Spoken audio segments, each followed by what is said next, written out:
Si bëhet aranjimi, për shembull kush mund të merr pjesë, përcaktimi i emrave që vinë me ndjek trajnimin, ose a ka ndonjë kriter që duhet plotësuar?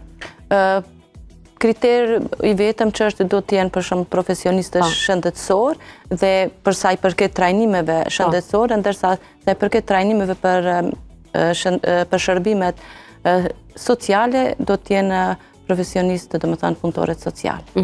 Kjo është një prej rregullave. Njëra prej rregullave, po besoj se të gjithë kanë nevojë për menaxhimin e stresit dhe mund të marrë pjesë gjithkush, patjetër. Ndërkohë është shumë me rëndësi me ditë edhe për publikun, por edhe për stafin shëndetësor, kush ligjeron në këto trajnime, kush janë personat të cilët vinë dhe kretë ekspertizën e vetë, përvojën e vetë, ndajnë me ta.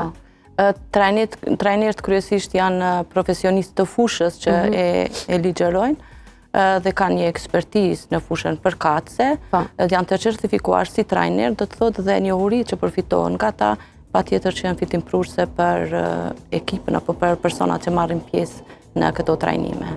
Trajnimet bëhen në një pikë apo shkoni nëpër komunat të ndryshme? Nëpër komunat të ndryshme, do të thotë sa i përket shërbimeve shëndetësore janë mbajtur nëpër të gjithë qendrat kryesore të mjekësisë familjare nëpër komuna. A i paralajmëroni më herët trajnimet që do të bëhen? Patjetër që po për organizimin e kohës, pas të gjithë punojnë, për shkak të organizimit të kohës, patjetër që paralajmërohen paraprakisht koha. Sa disgjasin kryesisht trajnimet?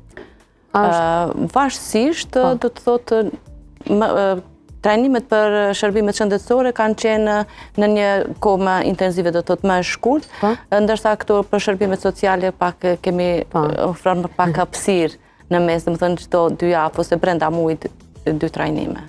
Ose maksimumi 3. Dhe e thatë që certifikohen pastaj ata? Po, patjetër.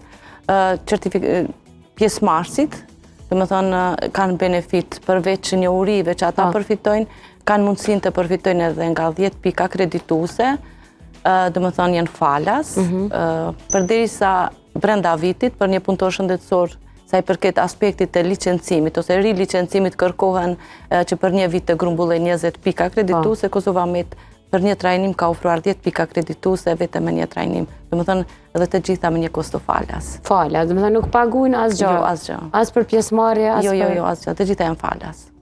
Domethënë i ofron Kosova Med.